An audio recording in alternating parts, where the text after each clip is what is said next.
Podcasting since 2005. This is the King of Podcasts radio network. kingofpodcasts.com. They spent less than 10 minutes in the writer's room. Woo! Hey, this is the Nature Boy Rick Flair. And believe it or not, whether you like it or don't like it, learn to love it. Because you have to listen to Wrestling is Real. It is the best thing going today. Woo!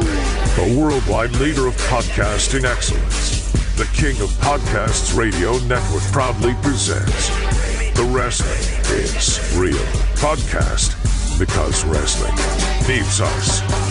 Episode 947 of the Wrestling is Real podcast is King of Podcasts here with you. WWE Unreal. We got the Netflix series. I pretty much skipped through it like I watch most of the wrestling shows because I knew when I was going to catch this documentary, the 5-episode series, not worth watching the whole thing.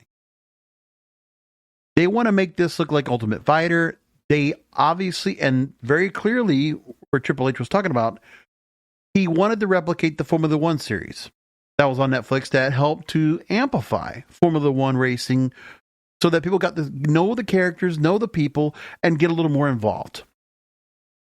This was one of the things that they got to do with the Netflix deal. And everything that was done since the Netflix era was what we saw. And I'll tell you this, there's a lot of telling things about what they did with this show and how they run it.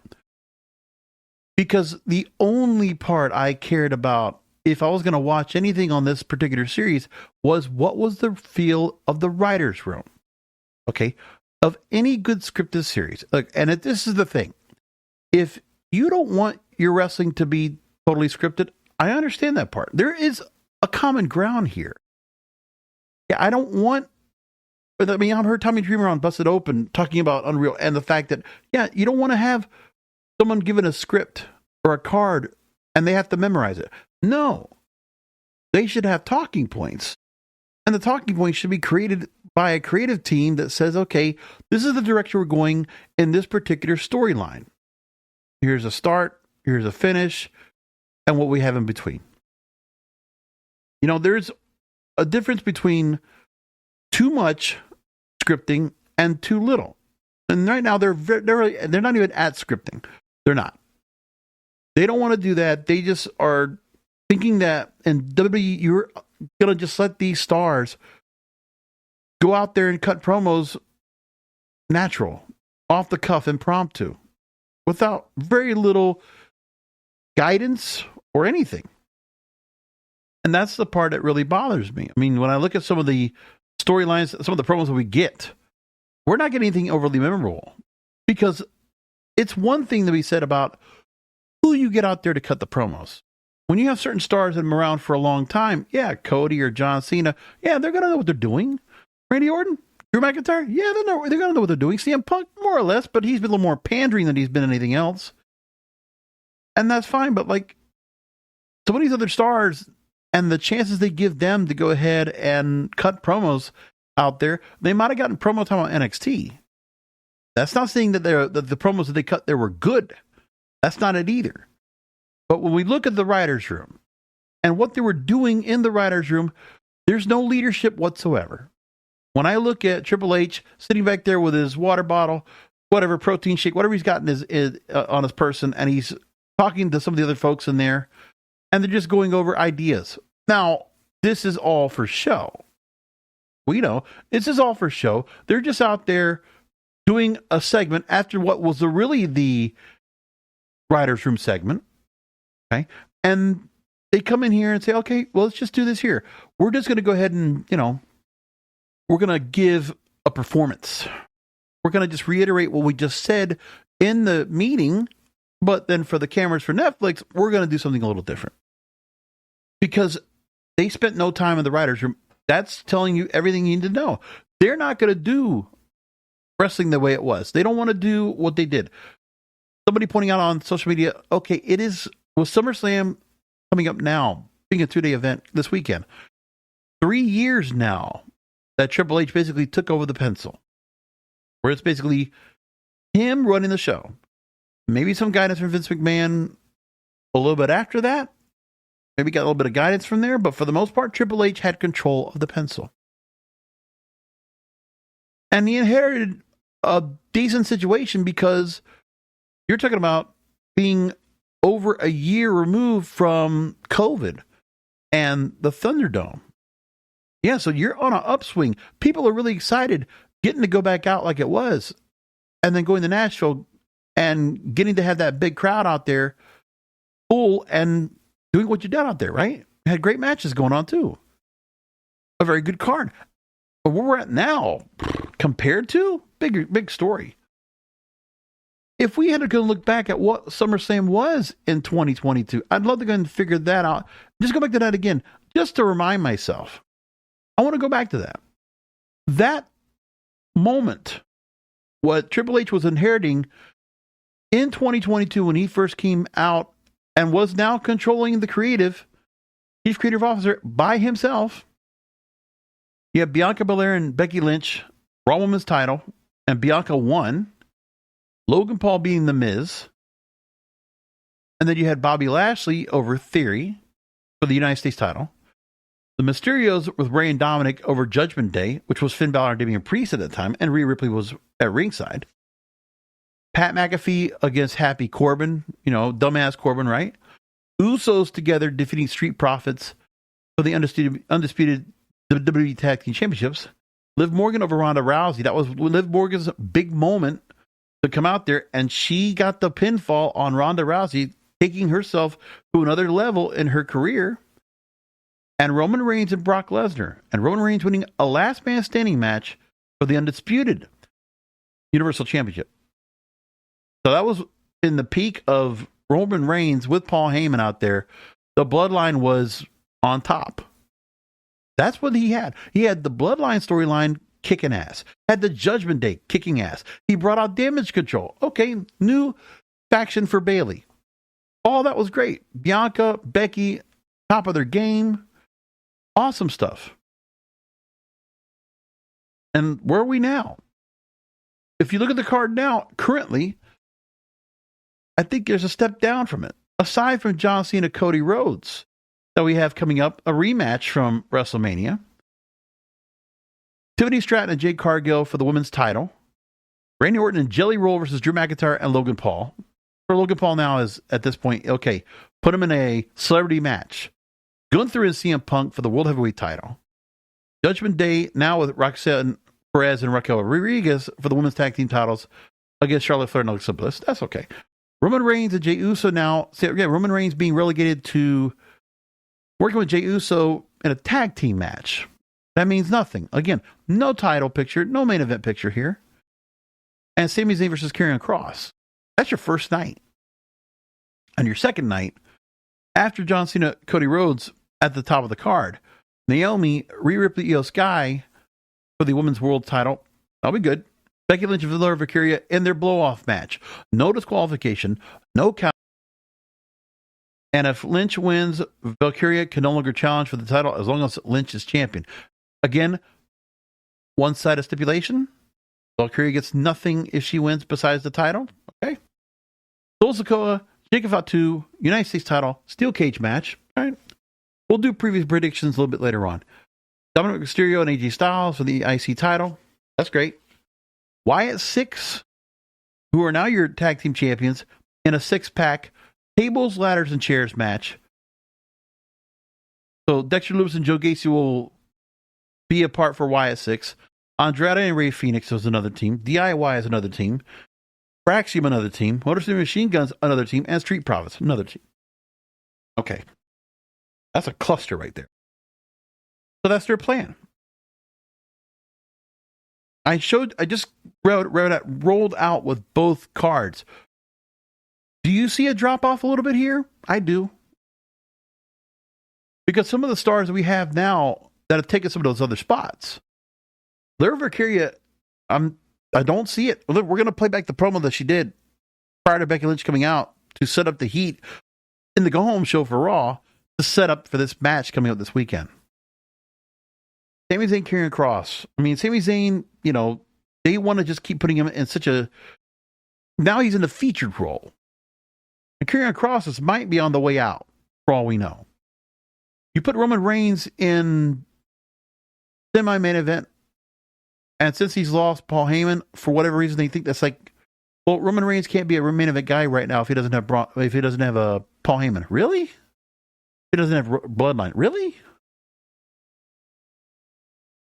CM Punk, after he's made his way back after a year and a half, now he takes on Gunther. It was actually a planned match that they were thinking about for WrestleMania, according to Unreal. For WrestleMania, that would have been interesting, but no, they went with Jey Uso and did what they did. Randy Orton being put in a celebrity match boggles the mind. And I'm telling you, Tiffany Stratton and Jade Cargill, I mean, look, I don't know how well that's going to go. I hope the best for them, but I feel like Tiffany Stratton and Jade Cargill, that's not going to be a very smooth match to watch. It's asking a lot for Jade Cargill right now. If they have to go long, if they have to go 10, 15 minutes, oh boy. I don't know if these two can carry for a very long match. I just don't know. I don't know. That's a weaker of the women's matches they have. And only, it's just where they are with all these things. But I will say that with SummerSlam, they are evening out the fact that they got several women's matches on both nights. Good. That's a good thing to see. A big thing they were talking about in WWE Unreal is that the women's division is pretty strong. And it's something they need to go and focus more on, which is true. I believe that. But into the whole story of Unreal itself and what they did. I want to just take some of the clips that they put out here, because immediately once this special came out, this series, all 5 episodes, and they were immediately, okay, boom. They're like, everybody was just blastering away, putting up Netflix. And I'm all right. I found a few of them I wanted to go ahead and talk about. And so we'll go through some of this tonight and see what they did. And there's a whole lot of stuff I bookmark on X. So I just got to go through that first of all and take care of all that, because there's a lot to be said. Now, do I talk more about the, you know what? I'll leave the build up to SummerSlam after. We'll get back to that later. I think that's a good idea. I'm going to go back more into see what they're going to do right now with everything with this particular show. Let's go and go through that first. I think that's the first thing I want to go and get into it more than anything. First of all, they talked about setting up the John Cena heel turn. We're going to play this long clip, about 3 minutes or so, to set up the whole idea. This is them explaining the nucleus now. This is not Vince McMahon and Pat Patterson together anymore. No. And the people that are being chosen to talk about the setup for this main event says a lot. This is the highest end of storytelling they're going to do in this company, is for a storyline like this, because of the importance of The Rock and John Cena and Cody Rhodes. So here's what we got. There are 5 people that I talk to with a move this big. That's Rock. Obviously, it's Cody, Cena, Travis Scott. We want to help build this idea around. And then, because there's some kind of deal that you have with Travis Scott, you have to put him in there. You have to incorporate him. I mean, they don't explain why, but it's obvious that Travis Scott, some connections, he wants to be in on something that's important, that's significant, especially for Travis Scott and his brand to be recognized, because if he's going to be part of anything at WrestleMania, yeah, put me in the main event storyline. For no reason whatsoever. Now, they're talking about this part where it's leading up to Elimination Chamber, when The Rock is going to ask Cody for his soul. That's the part we're going to get to first. But anyway, moving along, the people being involved in this conversation: Cena, Rhodes, Rock, Triple H, Travis Scott, and Nick Khan.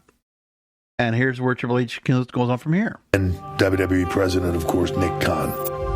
So my first call is to Nick, who's also a board member along with Rock. I run the idea by him. Nick basically says, love all of it. So my next reach out to that point is to Rock. I hit him with what if, hear me out on this. And he just listened, and every now and then through the conversation he would go, I wasn't sure if he was giving me the just get to the end so I can tell you how much I hate this, or right.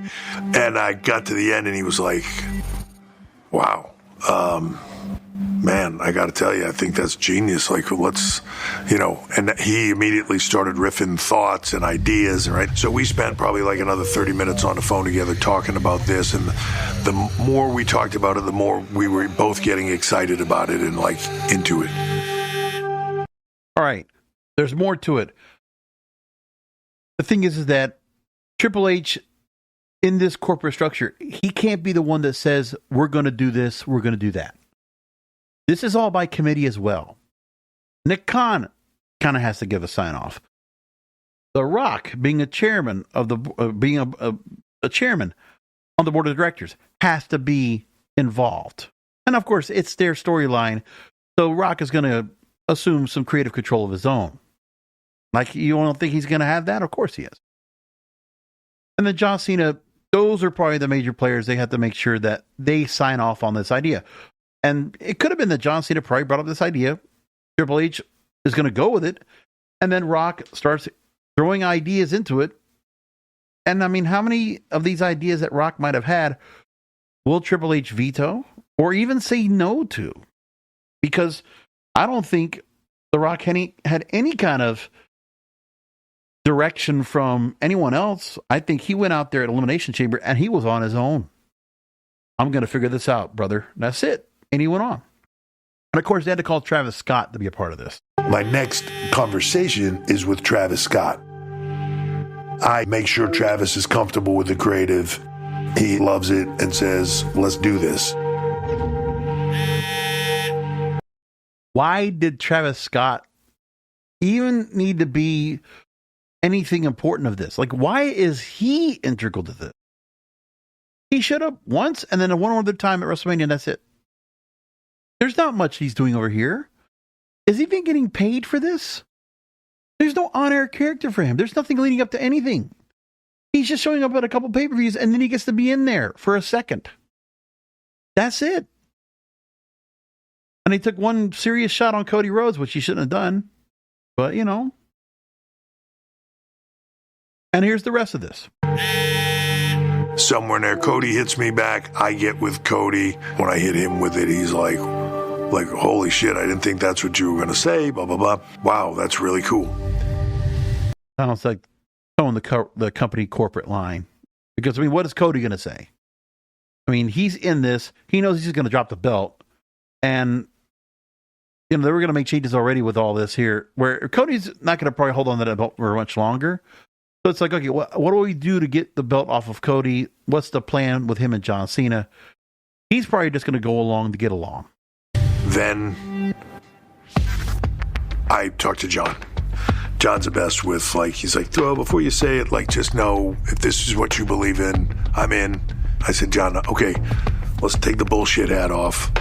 Now, this is not the head of creative talking to you and, you the performer. I said, I am asking John Cena, the human being. Paul Levesque is talking to you. Give me your gut. This impacts John Cena, the real life human being, and it impacts his movies, and it impacts his PR schedule, and it impacts everything. It just sounds like, he already talked about this before, and I think John Cena just probably had to hear the story from Triple H and say, okay, this is what we came up with.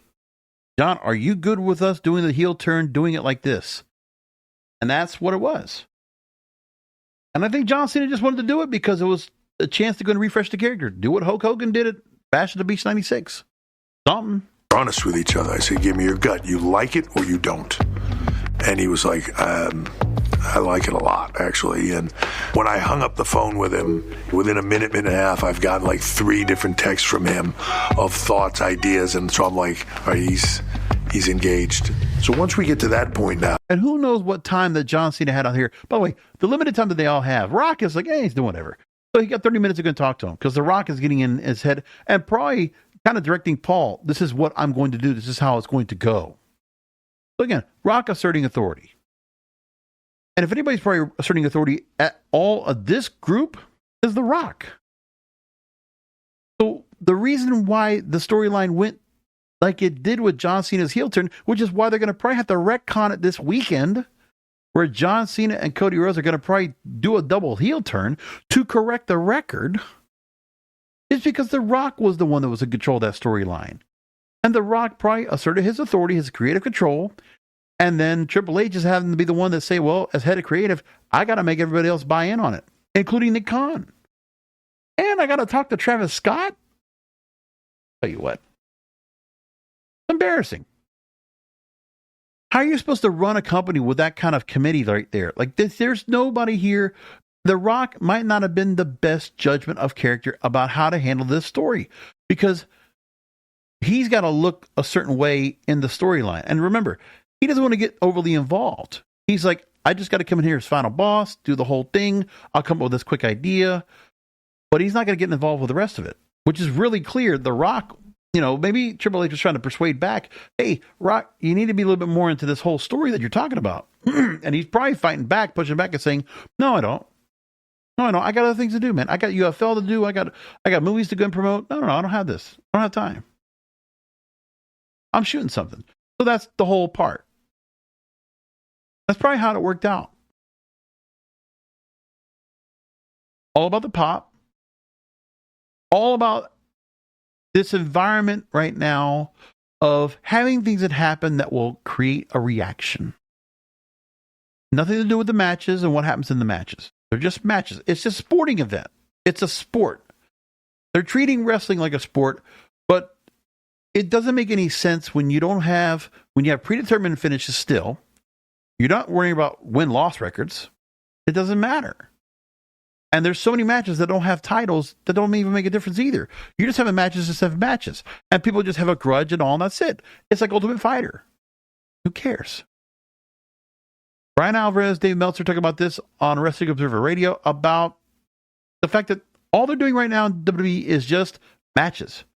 And all that matters are big moves. I mean, the reality of the situation is I don't think that they want the White Six in long matches by themselves. No, clearly they did. They had 11 minutes of TV time left, and of that 11 minutes, 3 was a commercial, and probably another 3 was a big brawl afterwards. Yeah, well, so they let him wrestle for 5 minutes, and that was it. By the way, very telling that the Wyatt Six, if they're going to defend their tag team titles, they're doing it in a 6-team tables, ladders, and chairs match. Because then the Wyatt Six can be covered. Like, to have them out there in a tag team and have them be noticed, yeah, you're going to have to cover up for the greenness or for the lack of, real ability to go and do anything significant in the matches that are going to be really special. Like, it's just the gimmick. And the biggest problem is this company right now, under the current leadership, Triple H doesn't know what to do with the Wyatt Six. Because while we've enjoyed some of the promos and some of the vignettes that we see of them, which are not under the control of Triple H, he's like, go do these. So that makes some help to make the Wyatt Six look interesting. But put them in ring, nothing. There is nothing extra or special or compelling about the Wyatt Six once they come out, besides the entrance. Once they're in the ring, they're just, wrestler A, wrestler B, like in a video game. That's it. Generic. Basic. Back to Brian Alvarez. The match was 6. And then the Jade Cargill match, I mean, when that match, they started the match, they went to a break, and they went right to the finish when they came back. Yeah, and every match on the show, the heat was during the break. The entire heat. It would be big moves at the beginning. As soon as someone got heat, they'd go to commercial. As soon as they came back, there'd be more big moves. And it's literally exactly why fans don't get into the matches until the big moves. Because you structure your TV to tell them nothing matters except big moves. Because when we're not doing big moves, we're going to go to a commercial. And then we're going to come back for more big moves. Right. But that's also because they're doing a house show on television. They are presenting a house show on television, and the house show matches are going to be big moves at the beginning. Hey, you know what? Got to get up, go get some concessions, got to go take a piss. Yeah. Go get a beer. Yeah, that's what you're doing. Because in the middle of those matches, some of those really don't matter because you're waiting for the matches that are later. You're waiting for the main event. If you're at these house shows, maybe catch a promo here and there, but that's it. Nothing much else. You can kind of tell all this. Also, there's a part that was brought in that Triple H said on the Pat McAfee show, and this is prior to WrestleMania and how the setup for WrestleMania was. Let me go and play this clip real quick. It's a different game. It's a different world. If they're not here to be all in on this, like when I see people that come out of, trying to make it, and then they pick the job where they go, well, they work less, the schedule's lighter. All right, then I'm glad I didn't get you. Okay. Because if you're not in it for the grind, at that point early in your career, you have no business being here. Okay. But remember, WWE right now doesn't even work that hard anymore because all the house shows are gone. Because the only house shows, they're only doing it in front of the cameras. That's it. Except for maybe the pay-per-views. Now, the other thing I got to make mention of is that at the same time, there's a lack of creative. Of course, there's always the same problem they've always had in this company with continuity. Okay, because remember, what was it? It was 2 weeks ago that CM Punk was talking about, I'm not sure if I'm the same CM Punk as before. Remember, the setup to the match 2 weeks before. Only got 2 weeks of setup for this match. I don't know if I'm going to be ready, but I'm going to give you the best CM Punk possible. And then CM Punk confronts Gunther and says this. Drink, and I don't smoke, and I don't do drugs, but I understand addiction because this place, wrestling is my addiction. I need to be World Heavyweight Champion so I can raise that strap above my head as a thank you to the millions of people who have chanted my name for over 10 years. Drink, and I don't smoke, and I don't. He also said he's the best in the world. He's kind of like putting himself up there in a spot and it's just same old CM Punk. Really? I'll tell you what. Here's more to it. I'll give it to you. You are correct. I don't deserve to call myself the best in the world. I earned the right to call myself the best in the world. And I'd earned the right to call myself the best in the world and be arrogant about it. But you are out here as World Heavyweight Champion being as arrogant as me, but you can't back it up. I have left a trail of bodies, a hall of famers, legends, and superstars that you've only dreamed to be in the ring with. And when you compare your career, as great as it's been so far, with my career, this isn't apples to apples. You know what, Punk? I have enough of that. Shut! Do I need to go back and play what he said before?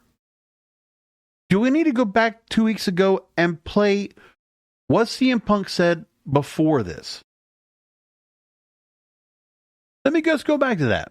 Just to make sure I'm hearing CM Punk saying something completely different than what he was saying a couple of weeks ago. When I came back, I had a couple of goals. Main event WrestleMania, become WWE Heavyweight Champion. One of those things I've done. The other one I've been working on. It's a little hard around here. Sometimes you get sidetracked. Sometimes people take things personally, but all the distractions are now on the back burner, and I can now focus on that goal of being world champion. Last week, I won a gauntlet match. Made me #1 contender to Gunther's World Heavyweight Championship. Now, all nicknames aside, Gunther is one of the best wrestlers in the world. I'm looking very, very forward to lacing him up and locking up with Gunther. And I can't promise a win, ladies and gentlemen, but with you all cheering me like you do.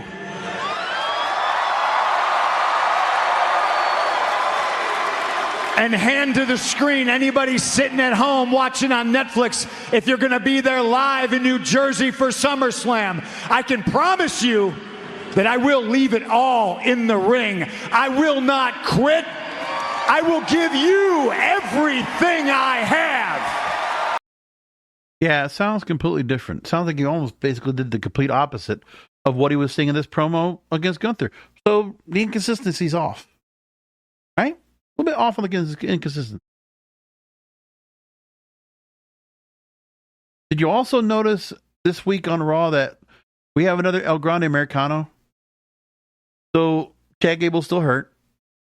Ludwig Kaiser was out there playing the role. Now Pete Dunne is donning the El Grande Americano mask. Thought that was very interesting.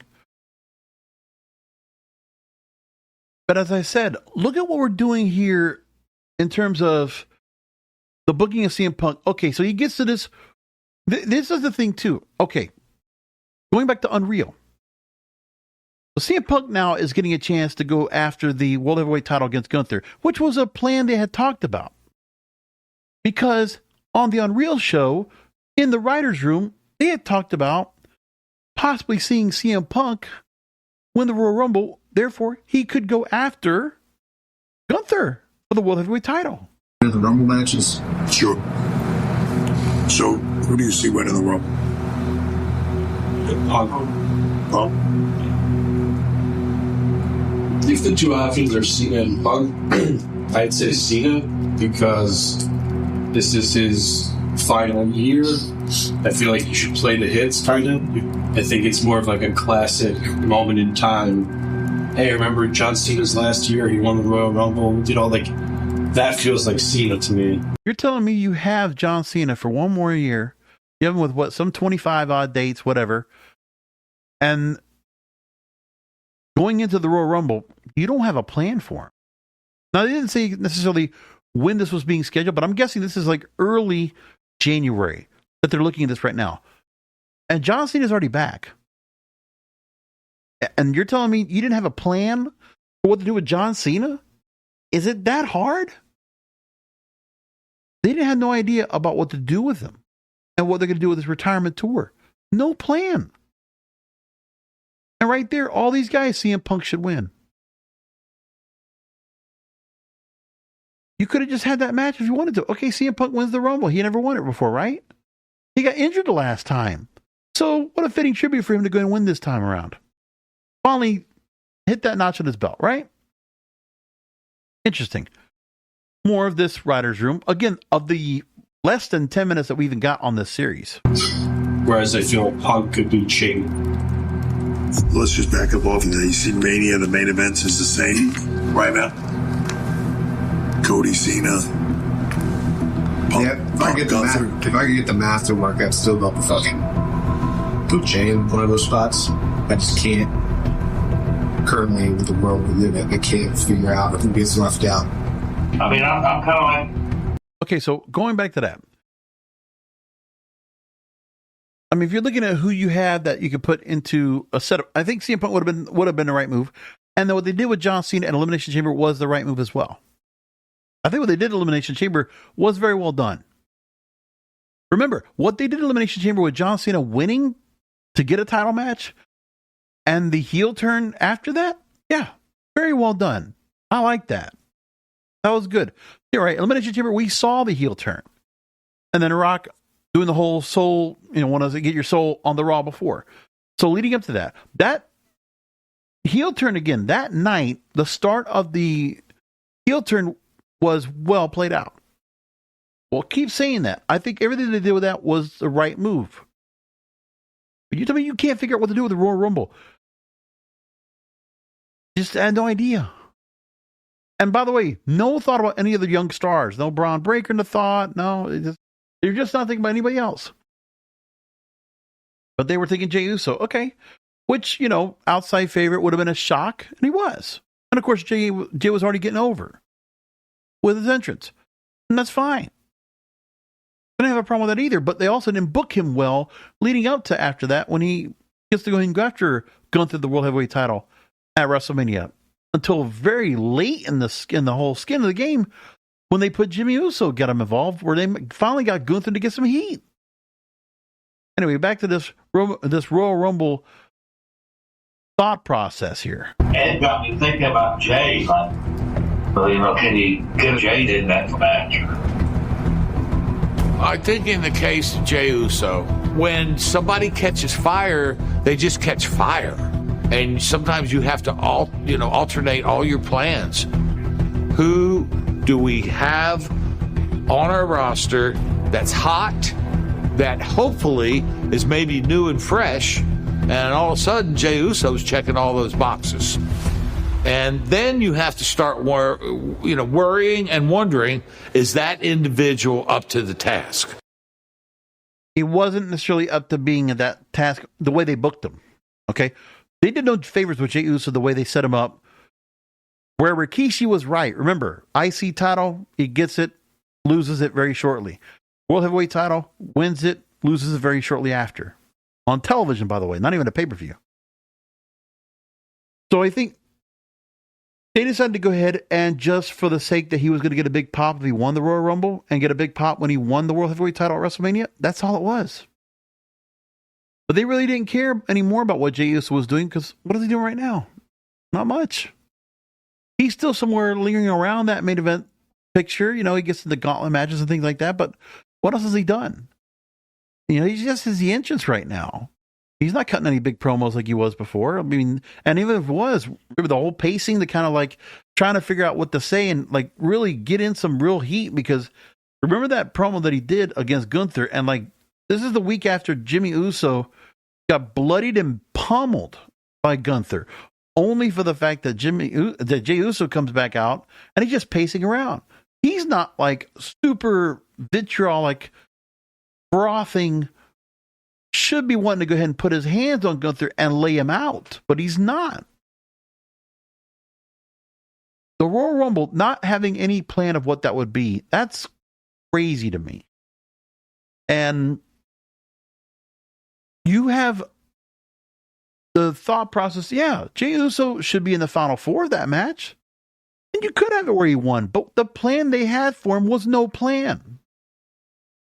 All they cared about was, oh, he'll get a big response if we do this here. We'll get a big response if he does this here. You gave the fans what they want. Okay, remember when we had that whole deal with Daniel Bryan 10 years ago, more than that. And he won the World Heavyweight, when he won the WWE Championship, right? And look, you waited on him. Yeah, Royal Rumble, he should have won the Royal Rumble that year in Philadelphia, and he didn't. Roman Reigns did, and all that, right? But when Daniel Bryan did win that belt, man, it meant a lot. This is one of those things where I expected where Vince McMahon would just like, no, not yet. Hold off. And there's the thing that happens. It's like, you don't give that crowd what they want. You want to see the chase. You want to feel the chase. There was no real chase here. It's like, and if you did, it's like, almost like kind of predictable. You knew it was going to happen. So this thought process of the Royal Rumble, that's concerning to me because they really are not worrying about anything. They're just like, oh, I don't know, yeah, we could have done this. The original card for the Unreal Series revealed, the original card for WrestleMania 41 was supposed to be Cody and John Cena. They were going to get to that match somewhere, somehow. Okay. Which they could have just had that match with both faces. It could have been fine. Seth Rollins, Roman Reigns. I would have absolutely loved that match. They still haven't given us that match. They should have absolutely done that. Like for the fact that Seth Rollins, Roman Reigns, and they put him in a triple threat? Stupid. So you didn't get CM Punk into WrestleMania, into a world title match. If Gunther and CM Punk would have happened for the world title and you leave Roman Reigns off on a feature feud against Seth Rollins in a storyline from Survivor Series that you could actually tell with a long history, why don't you do that? That's a mistake. We should have had the two brothers of the Shield finally going to confront themselves once again. That's a storytelling. That's a story worth telling. Rhea Ripley, Bianca Belair going at each other once again for the women's world title. Love it. Nia Jax, Jade Cargill. Actually, would have liked that too. That sounded good. That sounded pretty good. Randy Orton, Kevin Owens. Yeah, I'm fine with that too because they were setting things up for that. Judgment Day Wyatt 6. It would have been interesting. I just don't know where Judgment Day would have been like set up to get that there. Becky Lynch and Charlotte versus Asuka and Io Sky. I don't know much about that. AJ Styles, Logan Paul. We got that match. Okay. Bad Bunny, Dominic Mysterio, Bad Bunny and Dominic would have been fun. I wouldn't mind that. And obviously Bad Bunny did pretty good out there. That would have been a very good difference of what was going on here.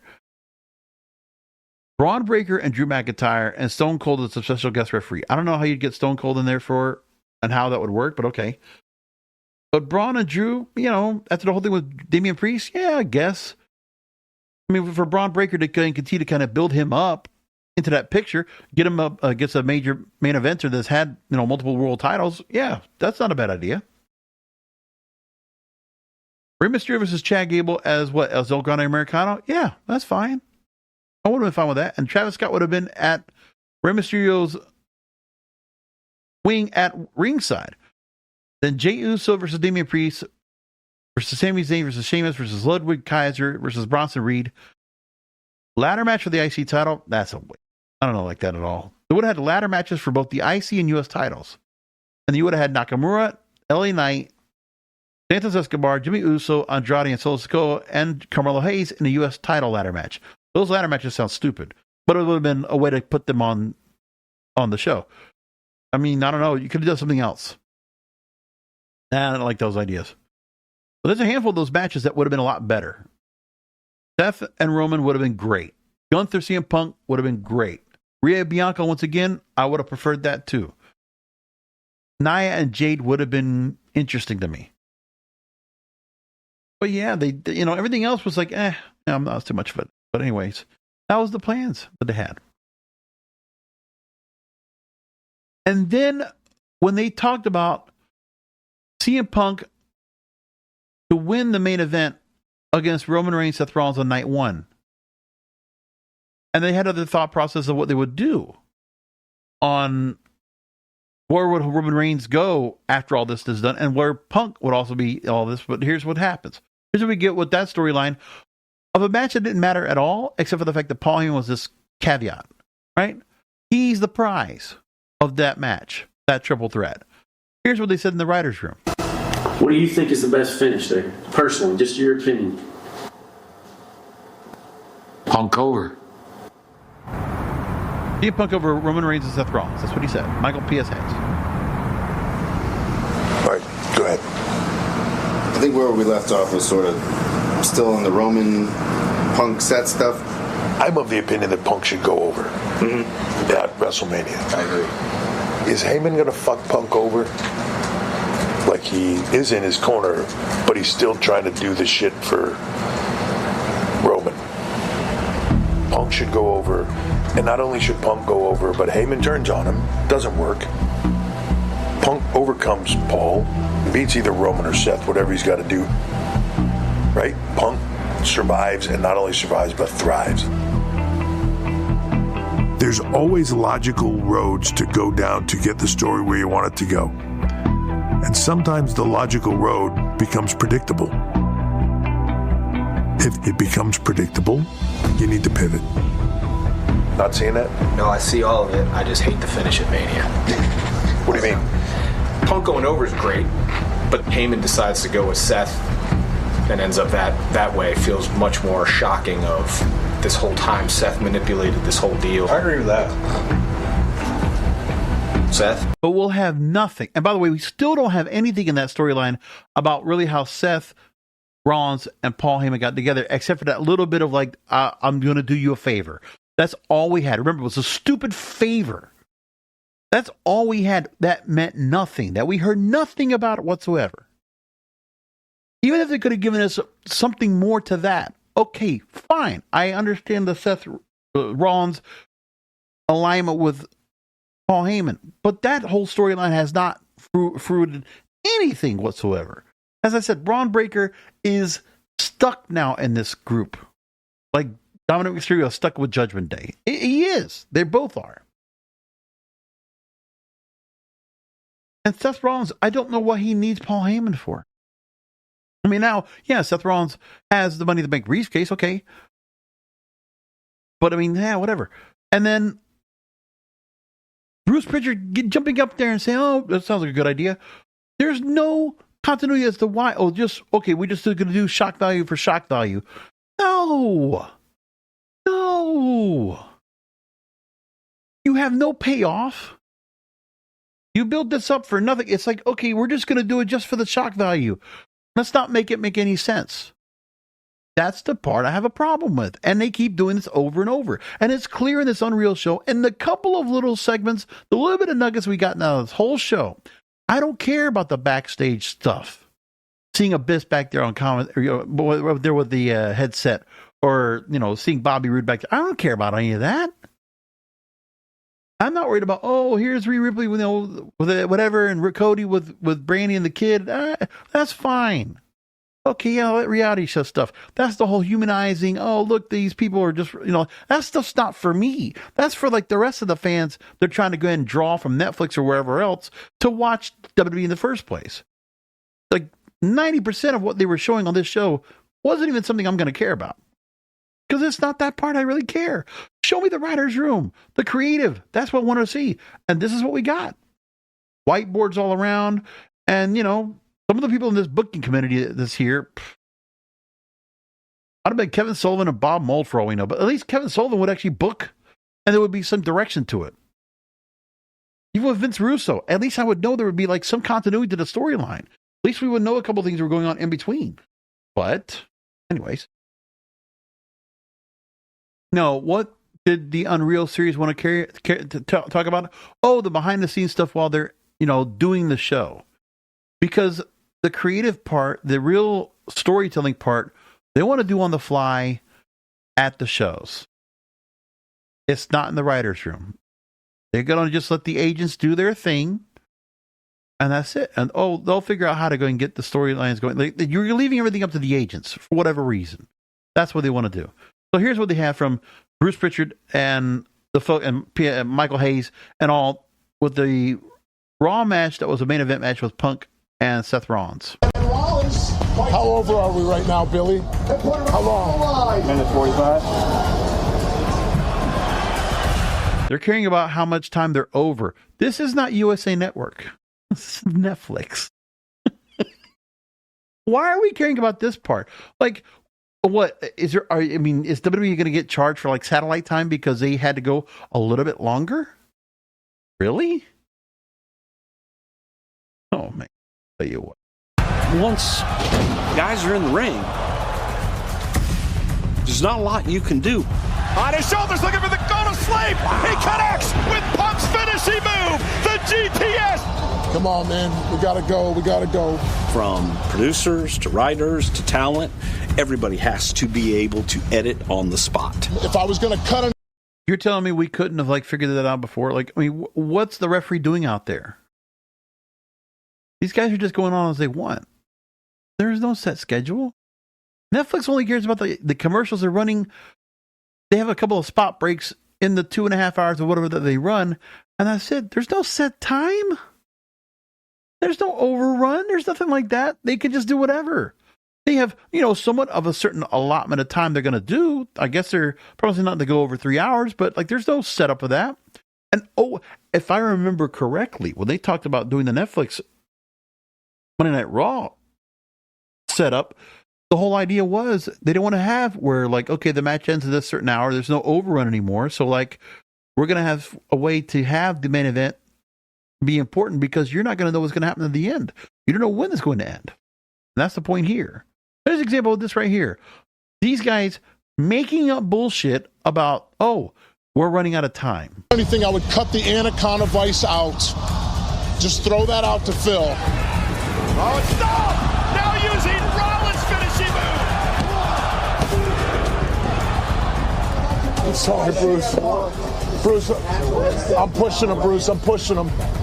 Seth Rollins looking for a neck breaker. Punk counter with a kick to the side of the head. Got that up so quick.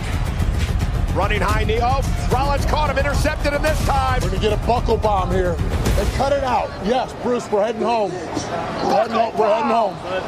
So this is the finish right here. Two men who defined so much here in WWE over the past 20 years. A match years in the making has come down to this. Two men, both 5-time world champions, physically exhausted. Rollins able to scale to the top rope. He's got Punk where he wants him. Superplex, roll through by Rollins. Look for the Falcon Arrow. Punk, GTS, go to sleep. was out. Just so happened to fall right back onto CM Punk's shoulders. Punk trying to muscle him up. He does. A second go to sleep. CM Punk wins. Here is your winner. This is the kind of like, intense type of stuff they wanted to show on this Unreal thing was the profiles, and that's fine, but it has nothing to do with storylines at all. So the wrestling fans don't worry about that part. You're trying to attract a new audience with this, okay?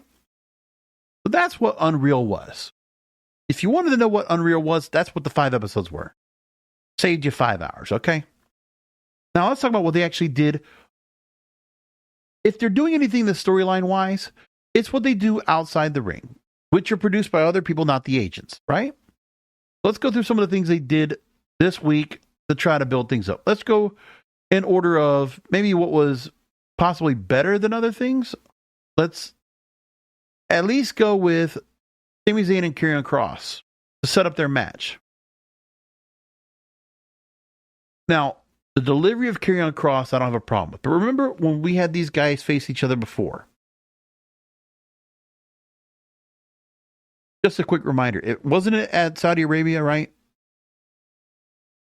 They did the whole idea that Karrion Kross wants to have Sammy admit that he was wrong. That's the thing. This is like the bracelet that CM Punk and Drew McIntyre fought over, like the favor that Seth Rollins, Paul Heyman, Roman Reigns, all that was set up over. This is that Sammy was wrong. Here's what they have. So, they're back at each other, fine, but look what we're talking about. Karrion Kross setting up. So I had this idea when I was coming in here to just blast you across your stomach with a steel rod again. And then I was thinking, you're not going to make it to SummerSlam, and that doesn't work for me. Because everybody I've been dealing with here in WWE, eventually, I get them to show their true colors. Except you. Which is really starting to piss me off. So here's what's going to happen. After I beat you at SummerSlam, you are going to say the words, Kross told the truth. And then I'll go away, and you can go on and become world champion. Because believe me, Sammy, you are no different than anybody else. And you are certainly no better than me. You think you're so smart, huh? You think you've got me figured out? You think you've got everybody? You think you're some kind of puppet master revealing everybody's inner... What is it exactly that you think? What do you want, huh? I'll tell you what. You beat me at SummerSlam, I'll say whatever it is you want to say, okay? You want me to say? I'll say whatever it is you want me to say, but here's what I want you to think about for now. Maybe you're wrong, huh? About everything. Maybe you're wrong about me. You're wrong about everybody else. Maybe you're wrong about yourself. And when I beat you at SummerSlam, because make no mistake, I am going to beat you at SummerSlam. And when I do, I want you to look me in the eyes. And you're going to look at me and you're going to say that you were wrong. This is all this match is centered around. One of these two were wrong about the others, and just a judgment. That's all this is. And this is a SummerSlam match. Oh, man. Okay. The other clip, I wanted to wait a little bit on this because this one's like, to set this one up, this is ridiculous, but okay. Lyra Valkyria, by the way, you leave her with an open mic to set up her match with Becky Lynch.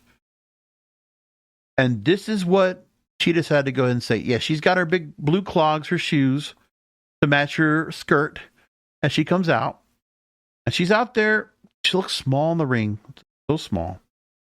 And this is what she decides to go with for a couple of minutes to set up the last time they're confronting each other before they have, by the way, let's make sure that we have this match set up correctly, okay? This is what she's saying before she has a last chance, no count out, no disqualification match for the IC title. This is what we have set up for Lyra Valkyria to set up for this big, it sounds like a big extreme match, right? Big, huge physicality, all this.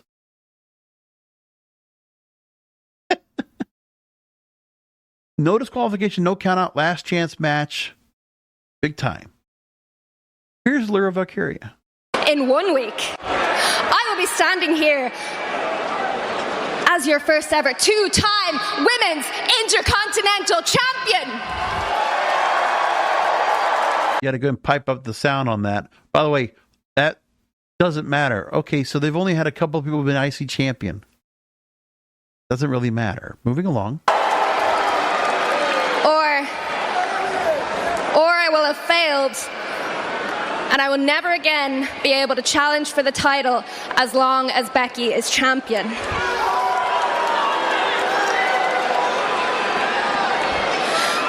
Actually, if that happens, there's a good chance I won't be standing at all, because Becky is going to have to beat me into the ground if she wants to walk out of SummerSlam with that title.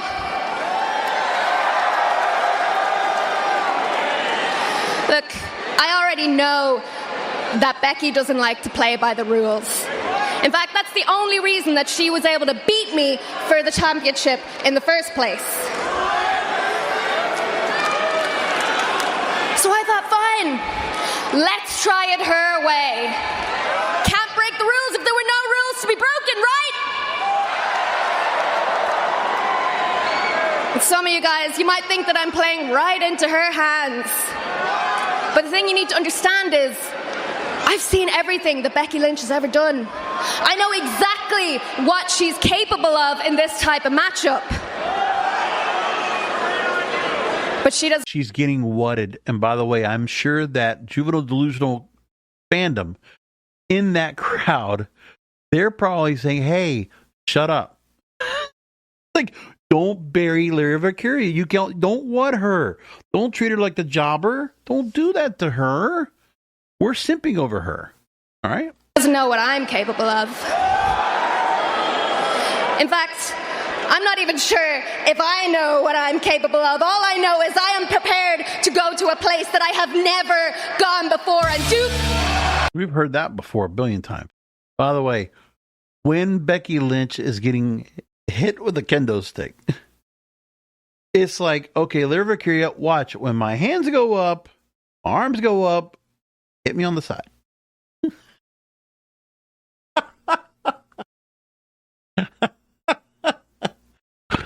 Oh, man. I mean, it's funny. Oh, she also talked about her cloggers or whatever, the Becky Stompers. That really got over. Come on. Ooh. You what? And, by the way, going back to Unreal, and then we're going to go into the SummerSlam predictions. We'll do that right now, coming up to the end. But I want to just take a couple of things that were being brought up here by some of the folks in the media that decided to go ahead and review this particular Netflix series. So we'll go first with Awful Announcing to talk about this. Ben Axelrod, who's their resident pro wrestling fan, you know, they wanted to go on, and the Formula One series was Drive to Survive. So Netflix doing this show, they said, okay, let's go and do this. Says that during episode 3 of the 5-episode series, halfway through, he says, I didn't like it. I was enjoying it fine. I was enjoying it fine enough, but more so because this was a series not intended for me. And that's exactly what I said too.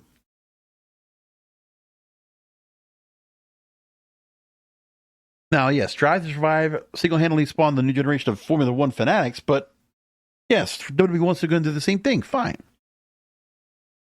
But while the first 3 episodes will likely seem redundant for most pro wrestling fans, they're filled with storylines that introduce stars we already know, explaining an industry we're already familiar with. So, yes, you're seeing WWE like it's never been allowed to be shown before. But there are multiple scenes. Not enough, I argue, that take place in the writer's room, as well as footage of wrestlers interacting as colleagues and even friends, immediately before or after matches with each other. So yeah, kayfabe is broken, whatever. I'm not even getting to that part. And that's what he said. Like, yeah. Basically what I said, the same thing about this as well. Esquire gives comments here and says that Unreal is pissed off wrestling purists, but it's exactly what the sport needs. Yeah, this is what I want from Esquire to talk about this. They're talking about kayfabe. Like, what does it mean to predict the business in 2025? Unreal marks a historic demolition on a scale many fans never thought possible, at least under previous management. Wrestling matches are predetermined, winners are figured out.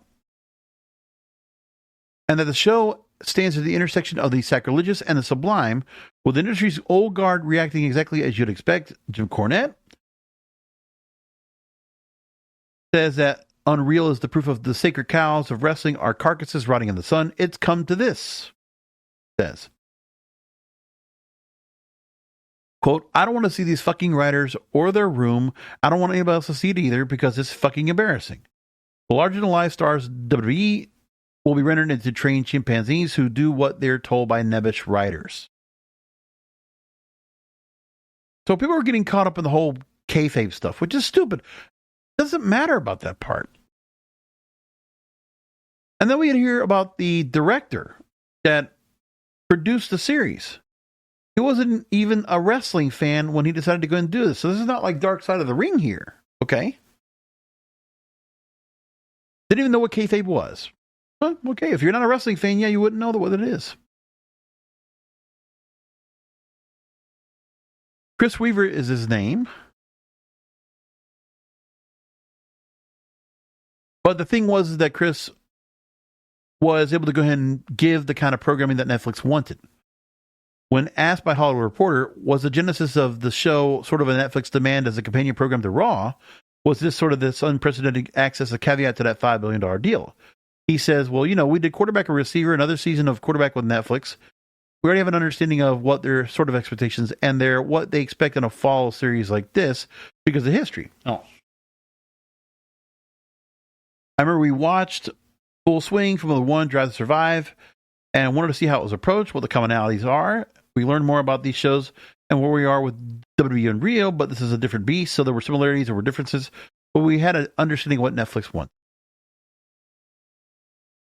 When asked, do you feel like a WWE talent or executives ranted up for your benefit, or did you get the sense that their behavior was exactly what it have been had your cameras not been there? He says, quote, I mean, generally the latter. You can never know how really genuine anybody is. It's not just in wrestling, but anyone when you put a camera in front of them, right? And what I would have said was, your entire thing could have been fake, so to speak, or have been staged or kayfabed, however you want to frame it. But if it is, they did such an exceptional job, I can live with it, so to speak. Okay. But they did say that, you know, felt like he had a lot of access. There wasn't anybody he couldn't talk to. And who he got to choose to talk to, he was fine with that. Okay. That's what we got. Now, I'm still trying to figure out for SummerSlam this weekend, which I will do post shows probably both nights. I'm trying to figure out, do I want to go ahead and go watch in the theater? Because there's the talk about the fact that I could go watch in the theater if I want to. I could pluck down $25 to go watch SummerSlam over at the Regal right across the street from me. I'm thinking about it. If I do, I might go Sunday. That's what I'm thinking I'm going to go do. Probably not Saturday, but I might go Sunday. Depends on how I feel. And if I do, okay, I just want to get a little taste of what the audience is going to be like. I mean, I'm thinking about it. I mean, right now, I haven't even checked on my setup to see if it's that busy at the Regal right now for Sunday. But I can go and check that out real quick and see if it's worth the time. So I'm looking at my theater right now. Actually, they got quite a few people that are showing up. They might have a full house for this. And this particular theater, I want to say they got a good 75 seats in there. It looks like it's about a little more than half of the seats are full right now. So that would be kind of... No, actually, I'm sorry. I'm looking right now. It's actually the other way around. It's like more like 40% full. But if I wanted to go and find seats, I can find pretty good seats right now in the theater where I would normally sit. So if I want to do that, I can. And like I said, $25 if I decide to go and do this. So just for that, I might consider it. I mean, I do like watching stuff at the theater, so like that's not a bad idea. I might just go and do Sunday after all. That's what I'm thinking about. But anyway, what we have set up for night one, Tiffany Stratton and Jade Cargill for the women's title. I'll take Tiffany Stratton to win. I just don't even know how long that match is going to be and where they're going to set it up. Randy Orton and Jelly Roll versus Drew McIntyre and Logan Paul. I will take Randy Orton and Jelly Roll. That's like the obvious thing. CM Punk will beat Gunther for the World Heavyweight title. I can just see where Gunther gets dropped on here. Something like that. And they could have it where, you know, with CM Punk right here, you go right to Seth Rollins. And what a great way to kind of rekindle that feud. Or you have Seth Rollins come out. The injury that he had was fake. And then all of a sudden, oh, look, here comes Seth Rollins with the briefcase with Paul Heyman and his crew. And he takes the belt off of both of them. He could cash in that night. I could absolutely see Seth Rollins surprising at SummerSlam and winning and cashing in on the World Heavyweight title that night. And that could be the main event. And I could definitely see that happening. I expect, man, I don't know. But you know what? I will say it's Judgment Day that will beat Charlotte Flair and Alexa Bliss. That's where I definitely think they're going to go with that. Roman Reigns, Jey Uso, Braun Breaker, Bronson Reed. I'll take Braun and Bronson to win because they got to build up those guys. On Paul Heyman's side, I got to think it's that. Sami Zayn versus Karrion Kross. I think Kross is on the way out. And Kross will have to say that he was wrong about Sami Zayn. That's what I think is going to happen. So Sami Zayn will win. If Karrion Kross is not signing a new deal, and it doesn't sound like he's going to be, from all indications, then no. I expect Sami Zayn to continue to be pushed as he has been. That's just how it is. In the 6-pack tables, ladders, and chairs match for the tag team titles, I expect Wyatt 6 to retain. You know, damn be all the rest of the other teams. I don't see any of those other teams taking the spot. Wyatt 6 will be tag team champions. Gives them the reason to be on TV. Dominic Mysterio, AJ Styles for the IC title. I expect Dom to win. But that's been a very, you know, quirky little storyline they've had with AJ Styles and Dominic. That's been pretty cool. I'll give them that. But it's like just little nuances here and there. That's all they've really done to kind of like tease up that match. Jacob Fatu's been getting blown up by the new bloodline, the MFT, whatever. Sounds like a crypto thing. I don't know why they say that. But, or the NFT. And now Solo Steel Cage. I expect the bloodline members to go after Jacob Fatu, but I expect Solo to probably win, what it looks like to me. Because Jacob Fatu will not get his comeback after this. I don't think it'll happen. Unless Jimmy Uso's coming out for it, I don't know. But I couldn't tell you.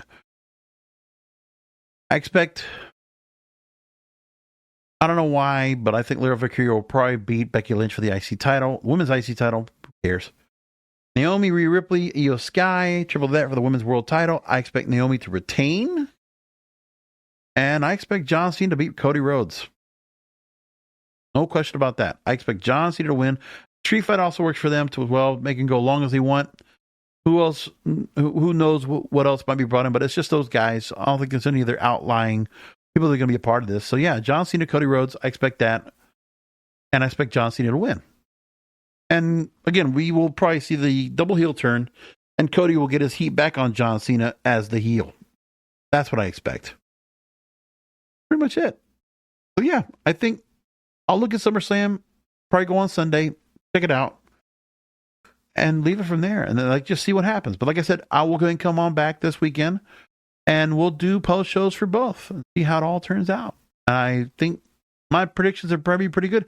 Like it even matters if the predictions are right or not. It's like, yeah, I'm just watching to go watch. What else am I doing on Sunday night? Here we go. Anyway, enjoy SummerSlam. We'll talk after night one of SummerSlam here on the Wrestling Observer Podcast because wrestling needs us.